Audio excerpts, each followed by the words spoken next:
ನಾನು ಈ ವಿಡಿಯೋದಲ್ಲಿ ಹೇಳ ಹೊರಟಿರುವುದು ಕೇವಲ ನನ್ನ ಅಭಿಪ್ರಾಯವಷ್ಟೇ. ಯಾವುದನ್ನು ತಪ್ಪಾಗಿ ಬಿಂಬಿಸುವ ಉದ್ದೇಶವಿಲ್ಲ. ಯಾವುದೇ ದೇಶ, ಭಾಷೆ, ಸರ್ಕಾರ, ಅಲ್ಲಿನ ಕಾನೂನು, ಪೊಲೀಸ್ ಇಲಾಖೆ ಅಥವಾ ಯಾವುದೇ ವ್ಯಕ್ತಿ, ಆತನ ಕುಲಕಸುಬು, ಆತನ ವೃತ್ತಿ ಅಥವಾ ಆತನ ಧರ್ಮ ಯಾವುದನ್ನೇ ಆಗಲಿ ಕೀಳಾಗಿ ತಪ್ಪಾಗಿ ಬಿಂಬಿಸುವ ಉದ್ದೇಶ ನನಗಿಲ್ಲ. ಈ ವಿಡಿಯೋ ಕೇವಲ ಜಾಗೃತಿಗಾಗಷ್ಟೇ. ಈ ಒಂದು ವಿಡಿಯೋನ ಕೋಲ್ಕತ್ತಾದಲ್ಲಿ ಬಲಿಯಾದ ಆ ಹೆಣ್ಣು ಮಗಳಿಗೆ ಟ್ರಿಬ್ಯೂಟ್ ಆಗಿ ಅರ್ಪಿಸ್ತೇನೆ. ಅವಳ ಆತ್ಮಕ್ಕೆ ಶಾಂತಿ ಸಿಗಲಿ ಮತ್ತು ಆದಷ್ಟು ಬೇಗ ಜಸ್ಟಿಸ್ ಸಿಗಲಿ ಅನ್ನೋದೇ ನಮ್ಮೆಲ್ಲರ ಪ್ರಾರ್ಥನೆ. ನಿಜ ಅಲ್ವಾ? ಆ ಘಟನೆಯ ವರದಿ ಓದಾಗಿಂದ ಮೈಂಡ್ ಬ್ಲ್ಯಾಂಕ್ ಆಗಿ ಹೋಗಿದೆ. ನಾವು ನಮ್ಮ ಮಕ್ಕಳಿಗೆ ಸಣ್ಣ ಗಾಯ ಆದಾಗ ಎಷ್ಟು ಉಪಚಾರ ಮಾಡ್ತೇವೆ, ಎಷ್ಟು ಪ್ರೀತಿ ಮಾಡ್ತೇವೆ. ಅಂಥದ್ರಲ್ಲಿ ಈ ರೀತಿ ಘಟನೆಗಳು ಆದಾಗ ಆ ಹೆಣ್ಣು ಮಗುವಿನ ತಂದೆ ತಾಯಿಗೆ ಯಾವ ರೀತಿಯ ಪರಿಸ್ಥಿತಿ ಉಂಟಾಗಿರ್ಬೋದು ಅಲ್ಲ, ಎಷ್ಟು ಮಾನಸಿಕ ಹಿಂಸೆ ಉಂಟಾಗಿರ್ಬೋದು. ಅದರಲ್ಲೂ ನ್ಯೂಸ್ ಚಾನಲ್ಗಳಲ್ಲಿ, ಸೋಷಿಯಲ್ ಮೀಡಿಯಾದಲ್ಲಿ ಬಾರಿ ತೋರಿಸುವಾಗ ಆ ಒಂದು ಪರಿಸ್ಥಿತಿ ಹೇಗಿರ್ಬೋದು ಅಲ್ವಾ? ಪುತ್ರಶೋಕಂ ನಿರಂತರಂ ಅನ್ನೋ ಹಾಗೆ ಪುತ್ರಿಶೋಕ ಕೂಡ ನಿರಂತರಂ ಅಲ್ವಾ? ಅಲ್ಲ, ಬೇರೆ ದೇಶಗಳಲ್ಲಿ ಇಂಥ ಘಟನೆಗಳು ಆದಾಗ ಆ ಅಪರಾಧಿಯನ್ನ ಗುಂಡಿಕ್ಕಿ ಸಾಯಿಸ್ತಾರೆ, ನೇಣಿಗಾಕ್ತಾರೆ, ಇಲ್ಲ ತಲೆ ಕಡ್ದಾಕ್ತಾರೆ, ಇಲ್ಲ ಕಲ್ಲು ಹೊಡೆದು ಸಾಯಿಸ್ತಾರೆ. ಆದರೆ ನಮ್ಮ ದೇಶದಲ್ಲಿ ಯಾಕೆ ಕಾನೂನಿನ ಭಯ ಇಲ್ಲ? ಯಾಕೆ ಜಸ್ಟಿಸ್ ಸಿಗ್ಲಿಕ್ಕೆ 5 ವರ್ಷ, 10 ವರ್ಷ, 15 ವರ್ಷ ಹೀಗೆ ಆಗ್ತಾ ಇದೆ? ಉತ್ತರ ಇಲ್ಲ ಅಲ್ವಾ ನಮ್ಮ ಹತ್ರ. ನಾನೊಂದು ಇಂಟರ್ವ್ಯೂ ಓದಿದ್ದೆ.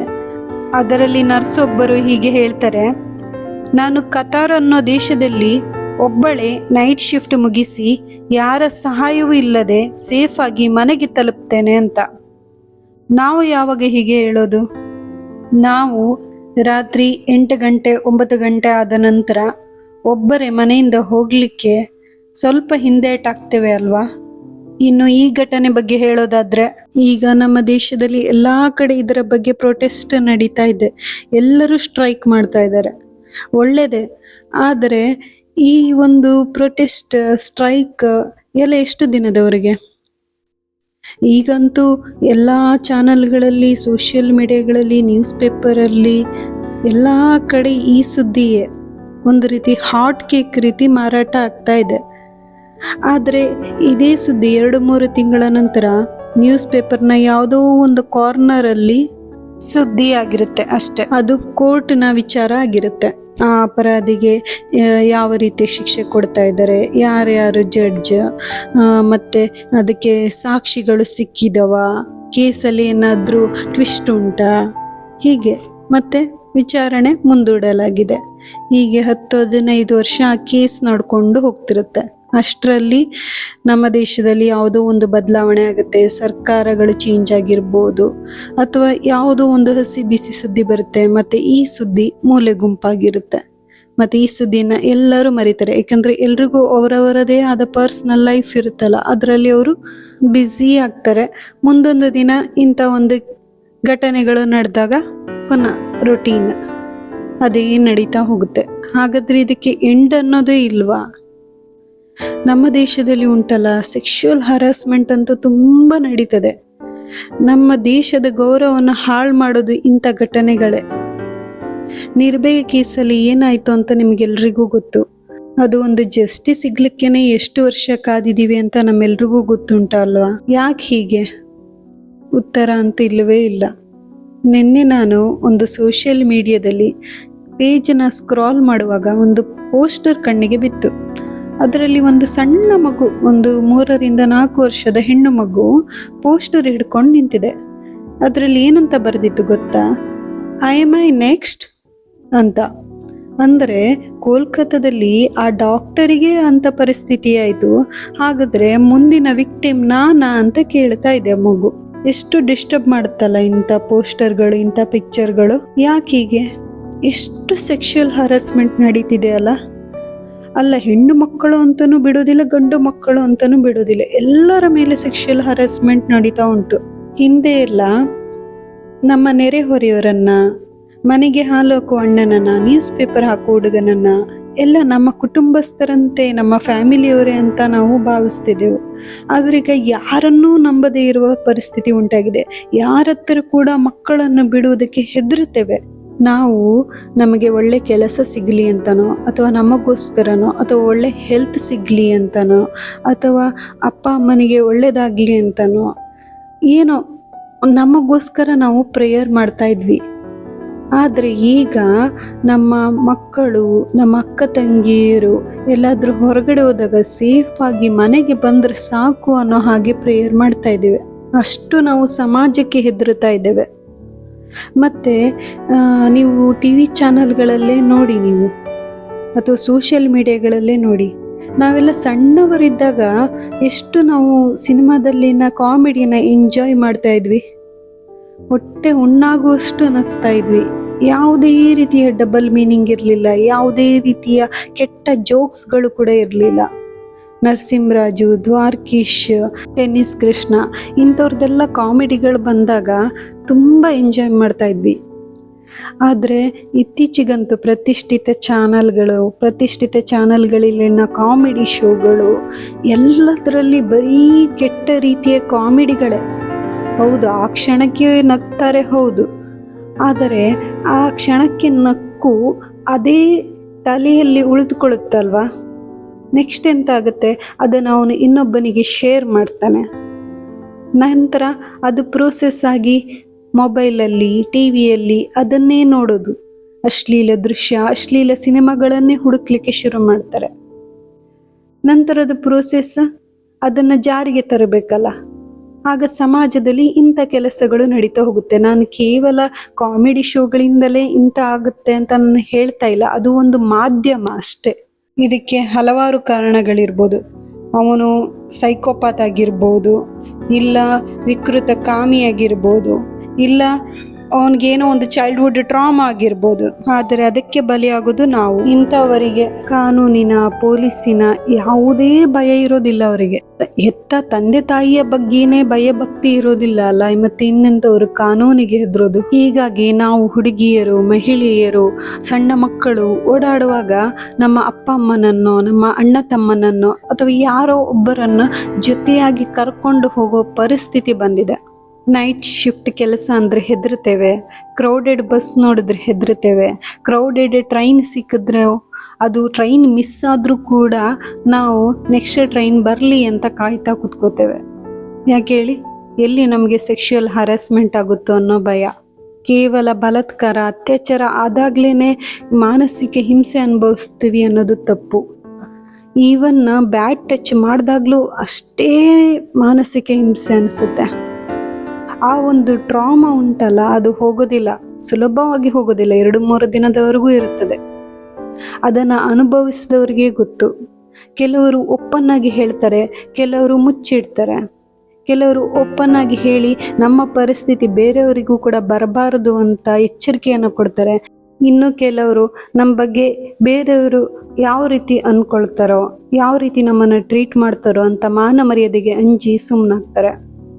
ಕೆಲವರು ಅಪೋಸ್ ಮಾಡ್ತಾರೆ, ಇಂಥಾದ್ರೂ ಬ್ಯಾಡ್ ಟಚ್ ಆದಾಗ ಅಲ್ಲೇ ಜೋರಾಗಿ ಅಪೋಸ್ ಮಾಡ್ತಾರೆ. ಇನ್ನು ಕೆಲವರು ಹೆದರ್ತಾರೆ, ಯಾಕಂದರೆ ಈಗೇನೋ ನಾನು ಅಪೋಸ್ ಮಾಡ್ತೇನೆ, ಆದರೆ ಮುಂದೊಂದು ದಿನ ನಾನು ಒಬ್ಬಂಟಿಯಾಗಿ ನಡ್ಕೊಂಡು ಹೋಗುವಾಗ ಫಾಲೋ ಮಾಡಿ ಬಂದು ಅಡ್ಡ ಹಾಕಿದರೆ ಎಂತ ಮಾಡೋದು ಅಂತ ಹೆದರ್ಕೊಳ್ತಾರೆ. ಅದು ಕೂಡ ನಿಜವೇ.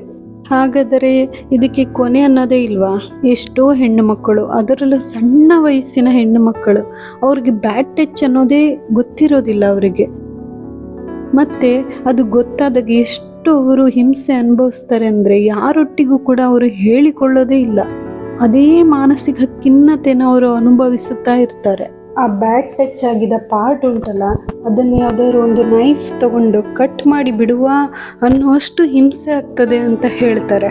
ಇನ್ನೂ ಕೆಲ ಜನ ಹೇಳೋದುಂಟು, ಇಂಥ ಘಟನೆಗಳು ಆಗ್ಲಿಕ್ಕೆ ಕಾರಣ ಹೆಣ್ಣು ಮಕ್ಕಳ ಡ್ರೆಸ್ ಕೋಡ್ ಚೇಂಜ್ ಆಗಿದ್ದಕ್ಕೆ ಅಂತ. ಓಕೆ, 100%ಗೆ 2% ಒಪ್ಕೊಳ್ಬೋದೇನೋ ಈ ಮಾತನ್ನ, ಸಿನಿಮಾಗಳಲ್ಲಿ ತೋರಿಸ್ತಾರಲ್ಲ ಆ ರೀತಿ. ಆದರೆ ಸಣ್ಣ 2-3 ವರ್ಷದ ಹೆಣ್ಣು ಮಕ್ಕಳು, 70-80 ವರ್ಷದ ಅಜ್ಜಿಯಂದಿರ ಮೇಲೂ ಹರಾಸ್ಮೆಂಟ್ ಆಗುತ್ತಲ್ಲ, ಹಾಗಾದರೆ ಅದಕ್ಕೆ ಏನು ಕಾರಣ? ಮೊದಲೆಲ್ಲ ಹೆಣ್ಣು ಮಕ್ಕಳ ಮೇಲೇ ಹರಾಸ್ಮೆಂಟ್ ಆಗ್ತಿತ್ತು, ಆದರೆ ಇತ್ತೀಚೆಗೆ ಹೆಣ್ಣು ಮಗು ಅಂತಲೂ ನೋಡ್ತಿಲ್ಲ, ಗಂಡು ಮಗು ಅಂತಲೂ ನೋಡ್ತಾ ಇಲ್ಲ. ಗಂಡು ಮಕ್ಕಳ ಮೇಲೂ ಕೂಡ ಹರಾಸ್ಮೆಂಟ್ ಆಗ್ತಾ ಉಂಟು. ಅಷ್ಟು ವಿಕೃತ ಮನಸ್ಸಿನವರು ಇದ್ದಾರೆ ಈಗ.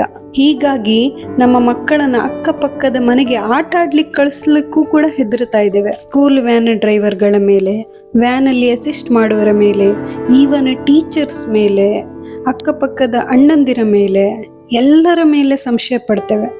ಈವನ್ ನಮಗೆ ಅವರ ಬಗ್ಗೆ ಚೆನ್ನಾಗಿ ಗೊತ್ತಿದ್ದರೂ ಕೂಡ ಎಷ್ಟೋ ಸಲ ನಮ್ಮ ಕುಟುಂಬದವರ ಮೇಲೇನೆ ಅನುಮಾನ ಪಡುವ ಹಾಗೆ ನ್ಯೂಸ್ಗಳು ಕೂಡ ಬರ್ತಾ ಇದೆ. ಇಂತಹ ನ್ಯೂಸ್ ಎಲ್ಲ ನೋಡಿದಾಗ, ಕೇಳಿದಾಗ ಯಾರನ್ನ ನಂಬೋದು ಅನ್ನೋದೇ ಪ್ರಶ್ನೆಯಾಗಿ ಹೋಗಿದೆ. ಇದಕ್ಕೆಲ್ಲ ಕೊನೆ ಆಗಲೇಬೇಕು ಅಲ್ವಾ? ಹಾಗಾದರೆ ಈ ವಿಡಿಯೋನ ಅಪ್ಪ ಅಮ್ಮಂದರು ನೋಡ್ತಾ ಇದ್ರೆ ದಯವಿಟ್ಟು ನಿಮ್ಮ ಮಕ್ಕಳಿಗೆ ಗುಡ್ ಟಚ್ ಬ್ಯಾಡ್ ಟಚ್ ಬಗ್ಗೆ ಹೇಳಿಕೊಡಿ. ಅಯ್ಯೋ, ಅದನ್ನೆಲ್ಲ ನಾವು ಹೇಗೆ ಬಾಯಿ ಬಿಟ್ಟು ಹೇಳೋದು ಮಕ್ಕಳೆದುರುಗಡೆ? ಮಕ್ಕಳು ಕ್ವಶನ್ ಮಾಡ್ತಾರೆ. ಹೌದು, ಮಕ್ಕಳು ಕ್ವಶನ್ ಮಾಡ್ತಾರೆ, ನಿಜ. ಹೇಳಿಕೊಡಿ ಅಲ್ಲ, ನೀವು ಹೇಳಿಕೊಡಿ. ನೀವು ಹೇಳಿಕೊಟ್ರೇ ಅವ್ರಿಗೆ ಏನು ಎಂಬುದು ಅರ್ಥ ಆಗುತ್ತೆ. ಅದನ್ನೆಲ್ಲ ನಾವು ಹೇಳಿಕೊಡ್ಲಿಕ್ಕಾಗಲ್ಲ. ಅದು ಟೀಚರ್ ಜವಾಬ್ದಾರಿ, ಸ್ಕೂಲಿನವರ ಜವಾಬ್ದಾರಿ. ಇಲ್ಲ, ಮುಂದೆ ಅವರು ದೊಡ್ಡವರಾದ್ಮೇಲೆ ಅರ್ಥ ಮಾಡ್ಕೊಳ್ತಾರೆ ಅಂತ ನೀವು ಅಂದ್ಕೊಂಡಿದ್ರೆ ಅದು ಶುದ್ಧ ಮೂರ್ಖತನ. ನೀವು ಮಕ್ಕಳು ಕ್ವಶನ್ ಮಾಡ್ತಾರೆ, ಹಾಗೆ ಮಾಡ್ತಾರೆ, ಹೀಗೆ ಕೇಳ್ತಾರೆ ಅಂತ ಅಂದ್ಕೊಂಡು ನೀವು ಸುಮ್ಮನಾದರೆ ಮುಂದೊಂದು ದಿನ ಮಕ್ಕಳು ಅದಕ್ಕೆ ಬಲಿ ಆಗ್ತಾರೆ. ಇಲ್ಲ, ಅದು ಏನು ಅನ್ನೋದನ್ನ ಅವರೇ ಸರ್ಚ್ ಮಾಡ್ಲಿಕ್ಕೆ ಶುರು ಮಾಡ್ತಾರೆ.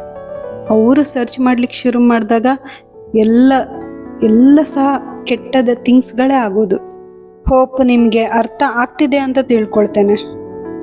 ಆಯಿತು, ನನ್ನ ಮಗುಗೆ ನಾನು ಹೇಳ್ಕೊಡ್ತೇನೆ. ಆದರೆ ನನ್ನ ಮಗುಗೆ ಈಗ 2 ವರ್ಷ ಆಗಿದ್ದಷ್ಟೇ. ನನ್ನ ಮಗುಗೆ 5-6 ವರ್ಷ ಆಗಲಿ, ಮಾತು ಕಲಿತಾಗ ನಾನು ಎಲ್ಲ ಹೇಳ್ಕೊಡ್ತೇನೆ ಅಂತ ಅಂದ್ಕೊಂಡಿದ್ರೆ ದಯವಿಟ್ಟು ಅದನ್ನು ನಿಮ್ಮ ಮೈಂಡ್ ಸೆಟ್ಟನ್ನು ಚೇಂಜ್ ಮಾಡಿ. ನೀವು ಮಗುಗೆ ಹೇಳಿಕೊಟ್ಟಾಗ ಆ ಮಗುಗೆ ಯಾರಾದರೂ ಬ್ಯಾಡ್ ಟಚ್ ಮಾಡಿದಾಗ ಅದು ನಿಮ್ಮಲ್ಲಿ ಸೀದಾ ಬಂದು ಹೇಳುತ್ತೆ, ನನಗೆ ಆ ಅಂಕಲ್ ಬ್ಯಾಡ್ ಟಚ್ ಮಾಡಿದ್ರು ಅಂತ.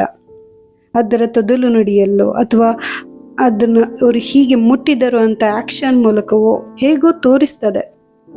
ಆಗ ನೀವು ತಕ್ಷಣ ಏನು ಆ್ಯಕ್ಷನ್ ಬೇಕೋ ಅದನ್ನು ತಗೊಳ್ಬೋದಲ್ವಾ? ಅದರ ಬದಲು 5-6 ವರ್ಷ ಆಗಲಿ ಅಂತ ಕಾಯ್ತಾ ಕೂತ್ರೆ ಎಂಥ ಪ್ರಯೋಜನ? ಆ ಮಗು ಆಲ್ರೆಡಿ ಆ ಟ್ರಾಮನ ಅನುಭವಿಸಿ ಆಗಿರುತ್ತೆ. ಯಾಕಂದರೆ ನಾವು ನ್ಯೂಸಲ್ಲಿ ನೋಡಿದ್ದೇವೆ, 2 ವರ್ಷದ ಕಂದಮ್ಮನನ್ನು ಸಹ ಬಿಡಲಿಲ್ಲ ಆ ದುಷ್ಟರು. ಅದರಿಂದ ಪ್ರತಿಯೊಂದು ಸಣ್ಣದಾಗಿ ಹೇಳ್ಕೊಡಿ. ಈಗ 2 ವರ್ಷದಲ್ಲಿ ಅವರಿಗೆ ಗುಡ್ ಟಚ್ ಬ್ಯಾಡ್ ಟಚ್ ಬಗ್ಗೆ ಹೇಳಿಕೊಡಿ. ಮುಂದೆ 3 ವರ್ಷ ಆದಾಗ ಪ್ರೈವೇಟ್ ಪಾರ್ಟ್ಗಳ ಬಗ್ಗೆ ಹೇಳಿಕೊಡಿ. ಮುಕ್ತವಾಗಿ ಹೇಳಿಕೊಡಿ, ಅದರಲ್ಲಿ ಏನೂ ತಪ್ಪಿಲ್ಲ. ಈಗ ಶಿಕ್ಷಣ ಅಗತ್ಯ ಇದೆ. ಮತ್ತು ಹೇಳಿಕೊಡೋದಷ್ಟೇ ಅಲ್ಲ, ಅಂಥ ಘಟನೆಗಳು ನಡೆದಾಗ ಆ ಮಗು ಸೀದಾ ನಿಮ್ಮಲ್ಲಿಗೆ ಬಂದು ತನಗೆ ಏನಾಯಿತು ಅನ್ನೋದನ್ನು ಹೇಳಬೇಕು. ಅದು ಮುಕ್ತವಾಗಿ ನಿಮ್ಮೊಟ್ಟಿಗೆ ಶೇರ್ ಮಾಡ್ಕೊಳ್ಬೇಕು. ಆ ಒಂದು ಫ್ರೆಂಡ್ಲಿ ಎನ್ವಿರಾನ್ಮೆಂಟ್ನ ನೀವೇ ಕ್ರಿಯೇಟ್ ಮಾಡಿಕೊಡ್ಬೇಕು ನಿಮ್ಮ ಮಗುಗೆ. ಇಲ್ಲದಿದ್ದರೆ ಉಂಟಲ್ಲ, ಅದರ ಪರಿಣಾಮ ಬಹಳ ಕೆಟ್ಟದಾಗಿರುತ್ತೆ. ಆದ್ದರಿಂದ ನಿಮ್ಮ ಮಕ್ಕಳ ಬಗ್ಗೆ ನೀವು ಗಮನ ಕೊಡಿ, ಮತ್ತು ಮಕ್ಕಳು ಹೇಳಿದ್ದನ್ನು ಸರಿಯಾಗಿ ಕೇಳಿಸ್ಕೊಳ್ಳಿ. ಗಂಡಾಗಲಿ ಹೆಣ್ಣಾಗಲಿ ಎರಡೂ ಮಕ್ಕಳಿಗೂ ಕೂಡ ಇದರ ಬಗ್ಗೆ ಎಜುಕೇಟ್ ಮಾಡಿ ನಿಮ್ಮ ಹತ್ರ ಅವರು ಶೇರ್ ಮಾಡಲಿ. ಅವರು ಮುಂದೆ ಆಗುವ ಅನಾಹುತದಿಂದ ತಪ್ಪಿಸ್ಕೊಳ್ಳಿ. ಹಾಗೆ ದಯವಿಟ್ಟು ಅಪೋಸ್ ಮಾಡೋದನ್ನ ಹೇಳ್ಕೊಡಿ. ಯಾಕಂದರೆ ನಾವು ಸರ್ಕಾರನ, ಕಾನೂನನ್ನು, ಪೊಲೀಸನ್ನು ಕಾಯ್ತಾ ಕೂತ್ರೆ ಆಗೋದಿಲ್ಲ. ನಾವು ಫಸ್ಟ್ ಅಪೋಸ್ ಮಾಡೋದನ್ನ ಕಲಿಯೋಣ. ನಾವು ಅದನ್ನು ಮಕ್ಕಳಿಗೂ ಕೂಡ ಹೇಳ್ಕೊಡೋಣ. ನಾವು ಒಬ್ಬೊಬ್ಬರಾಗಿನೇ ಚೇಂಜ್ ಆಗ್ತಾ ಹೋದರೆ, ನಾವು ಒಬ್ಬೊಬ್ಬರಾಗಿನೇ ಅಪೋಸ್ ಮಾಡ್ತಾ ಹೋದರೆ ಇಂಥ ಕೆಲಸ ಮಾಡುವ ಜನರಿಗೆ ಹೆದರಿಕೆ ಉಂಟಾಗ್ತದೆ. ಹೀಗೆ ಮಾಡೋದ್ರಿಂದ ಇಂಥ ಘಟನೆಗಳು ಸಂಪೂರ್ಣವಾಗಿ ನಿಲ್ತವೆ ಅಂತ ಹೇಳ್ತಾ ಇಲ್ಲ. ಅಟ್ಲೀಸ್ಟ್ ಇದರ ಪರ್ಸೆಂಟೇಜ್ ಆದರೂ ಕಡಿಮೆ ಆಗ್ತದಲ್ಲ, ಸ್ವಲ್ಪನಾದರೂ ಹೆದರಿಕೆ ಉಂಟಾಗ್ತದಲ್ಲ. ಸ್ವಲ್ಪವೇ ಸಾಕು ಸಂಪೂರ್ಣವಾಗಿ ನಿಲ್ಲಲು. ಮತ್ತು ಇನ್ನೊಂದು, ನಾನು ನನ್ನ ಮಕ್ಕಳ ಡ್ರೆಸ್ ಕೋಡ್ ಚೇಂಜ್ ಮಾಡ್ತೇನೆ, ಆವಾಗ ಇಂಥ ಘಟನೆಗಳು ಆಗೋದಿಲ್ಲ. ಓಕೆ, ನಾನೊಂದು ಇನ್ಸಿಡೆಂಟ್ನ ನಿಮ್ಮ ಜೊತೆ ಶೇರ್ ಮಾಡ್ತೇನೆ. ನನ್ನ ಒಟ್ಟಿಗೆ ಕಾಲೇಜಿನಲ್ಲಿ ಓದುತ್ತಿದ್ದ ನನ್ನ ಫ್ರೆಂಡ್, ಅವಳು ಮುಸ್ಲಿಂ ಆಗಿದ್ದರಿಂದ ಬುರ್ಕಾ ಹಾಕೊಂಡಿದ್ದಾಳೆ. ಮೇಲಿಂದ ಕೆಳಗಿನವರೆವರೆಗೂ ಕವರ್ ಮಾಡ್ಕೊಂಡಿದ್ದಾಳೆ. ಅಂದರೆ ಮುಖಕ್ಕೆ ಸ್ಕಾರ್ಫ್, ಕೈಗೆ ಗ್ಲೌಸ್, ಕಾಲಿಗೆ ಸಾಕ್ಸ್ ಎಲ್ಲ ಸಹ ಹಾಕೊಂಡಿದ್ದಾಳೆ. ಅವಳನ್ನು ಸಹ ಬಿಡಲಿಲ್ಲ. ಅವಳನ್ನು ಕೂಡ ಬ್ಯಾಟ್ ಟಚ್ ಮಾಡಿ ಹೋಗಿದ್ದಾರೆ. ರಶ್ ಇರುವ ಜಾಗದಲ್ಲಿ ಇಂಥ ಕೆಲಸಗಳು ನಡೆಯುವುದು. ಮತ್ತೆ ಅವರು ಹೇಗೆ ಪೋಸ್ ಕೊಡ್ತಾರೆ ಅಂದ್ರೆ, ಮಾಡಿದ ಜನ ತಾವು ಏನು ಮಾಡಿ ಇಲ್ವೇನೋ ಅನ್ನೋ ಹಾಗೆ ಪೋಸ್ ಕೊಡ್ತಾರೆ. ತುಂಬಾ ಇನೋಸೆಂಟ್ ಫೇಸ್ ರೀತಿ ಮಾಡ್ಕೊಳ್ತಾರೆ. ಮತ್ತೆ ಅಷ್ಟು ಕ್ರೌಡ್ ಇರುವ ಜಾಗದಲ್ಲಿ ಯಾರು ನಮ್ಮನ್ನ ಟಚ್ ಮಾಡಿದ್ದು ಅಂತ ಸಹ ತಿಳಿಯೋದಿಲ್ಲ. ಆ ರೀತಿ ಬಿಹೇವ್ ಮಾಡ್ತಾ ಇರ್ತಾರೆ. ಕ್ರೌಡೆಡ್ ಬಸ್ಸಲ್ಲಿ, ಕ್ರೌಡೆಡ್ ಟ್ರೈನಲ್ಲಿ. ಓಕೆ, ಟ್ರೈನಲ್ಲಿ ಲೇಡೀಸ್ ಅಪಾರ್ಟ್ಮೆಂಟ್ ಇರುತ್ತೆ, ಅಲ್ಲಿ ಹೋಗಿ ಕೂರ್ಬೋದು. ಆದರೆ ಬಸ್ಗಳಲ್ಲಿ ಖಾಲಿ ಇರುವ ಸೀಟಲ್ಲಿ ನಾವು ಹೋಗಿ ಕೂತ್ಕೊಂಡಾಗ ನಮ್ಮ ಪಕ್ಕದಲ್ಲೇ ಬಂದು ಕೂರ್ತಾರೆ. ಮತ್ತೆ ನಿದ್ದೆ ಬಂದ ಹಾಗೆ ನಟಿಸಿ ಬ್ಯಾಕ್ ಟಚ್ ಮಾಡಲಿಕ್ಕೆ ನೋಡ್ತಾರೆ. ತಾವು ನಿದ್ದೆಯಲ್ಲಿ ಹಾಗೆ ಮಾಡಿದೆವೋ ಅನ್ನೋ ಹಾಗೆ ಪೋಸ್ ಕೊಡ್ತಾ ಇರ್ತಾರೆ. ಆ ತಕ್ಷಣವೇ ನಾವು ಅಪೋಸ್ ಮಾಡಿದಾಗ ಉಂಟಲ್ಲ, ಅಟ್ಲೀಸ್ಟ್ ಸ್ವಲ್ಪನಾದ್ರೂ ಅವರ ಮನಸ್ಸಲ್ಲಿ ಭಯ ಉಂಟಾಗ್ತದೆ. ಸೊ ಧೈರ್ಯದಿಂದ ಅಪೋಸ್ ಮಾಡಿ. ನಾನು ಹೇಳೋದಿಷ್ಟೇ, ಈ ವಿಡಿಯೋನ ಮಕ್ಕಳು ನೋಡ್ತಾ ಇದ್ರೆ ಇಂತಹ ಘಟನೆಗಳಾದಾಗ ದಯವಿಟ್ಟು ನಿಮ್ಮ ಅಪ್ಪ ಅಮ್ಮನೊಟ್ಟಿಗೆ ಶೇರ್ ಮಾಡಿ. ಅಲ್ಲ, ಅವ್ರು ಏನಾದರೂ ಒಂದು ಕ್ರಮ ತಗೊಳ್ತಾರೆ. ನಿಮ್ಮ ಅಪ್ಪ ಅಮ್ಮನ ಮೇಲೆ ನಿಮಗೆ ನಂಬಿಕೆ ಇದೆ ಅಲ್ವಾ? ಏನಾದರೂ ಒಂದು ಅವರು ಮಾಡೇ ಮಾಡ್ತಾರೆ. ಮತ್ತೆ ನಾನು ಒಂದು ವಿಷಯನ ನಿಮ್ಮೊಟ್ಟಿಗೆ ಶೇರ್ ಮಾಡಲೇಬೇಕು. ನಾನು ಇಲ್ಲಿ ನಮ್ಮ ಇಂಡಿಯಾ ದೇಶವನ್ನ ಮತ್ತೆ ಸೌದಿ ಅರೇಬಿಯಾವನ್ನ ಕಂಪೇರ್ ಮಾಡ್ತಾ ಇಲ್ಲ. ಯಾವುದೇ ರೀತಿಯಲ್ಲಿ ನಮ್ಮ ಇಂಡಿಯಾವನ್ನ ಕೆಳಮಟ್ಟದಲ್ಲಿ ತೋರಿಸ್ತಾ ಇಲ್ಲ. ಆದರೆ ಒಂದು ವಿಚಾರವನ್ನ ನಾನು ನಿಮಗೆ ಹೇಳಲೇಬೇಕು, ಯಾಕಂದ್ರೆ ಅದರ ಅಗತ್ಯ ತುಂಬಾ ಇದೆ. ಈ 3 ವರ್ಷದಲ್ಲಿ ನಾನು ನೋಡಿದ ಸತ್ಯ ಏನಂದ್ರೆ, ಇಲ್ಲಿಯ ಜನ ಕಾನೂನಿಗೆ ಹೆದರುತ್ತಾರೆ. ಅಂದ್ರೆ ನಾವು ಲೇಡೀಸ್, ಹುಡುಗಿಯರು ನಡ್ಕೊಂಡು ಹೋಗುವಾಗ ಫುಟ್ಪಾತಲ್ಲಿ ಯಾರಾದ್ರೂ ಎದುರುಗಡೆಯಿಂದ ಜೆಂಟ್ಸ್ ಬರ್ತಾ ಇದ್ದಾರೆ ಅಂತಂದ್ರೆ ಅವರು ನಮಗೆ ಹೋಗ್ಲಿಕ್ಕೆ ಜಾಗ ಮಾಡಿಕೊಟ್ಟು ನಂತರ ಅವರು ಹೋಗ್ತಾರೆ. ಅಂದ್ರೆ ನಮಗೆ ಆರಾಮ್ಸೆ ಹೋಗ್ಲಿಕ್ಕೆ ಎಷ್ಟು ಜಾಗ ಬೇಕೋ ಅಷ್ಟು ಜಾಗ ಮಾಡಿ ಕೊಡ್ತಾರೆ. ಮತ್ತೆ ಈವನ್ ಮಾಲ್ಗಳಲ್ಲಾಗಿರ್ಬೋದು ಅಥವಾ ರೆಸ್ಟೋರೆಂಟಲ್ಲಾಗಿರ್ಬೋದು, ರೆಸ್ಟೋರೆಂಟಲ್ಲೆಲ್ಲ 2 ಸೆಕ್ಷನ್ ಇರುತ್ತೆ. ಒಂದು ಫ್ಯಾಮಿಲಿ ಸೆಕ್ಷನ್, ಇನ್ನೊಂದು ಸಿಂಗಲ್ ಸೆಕ್ಷನ್.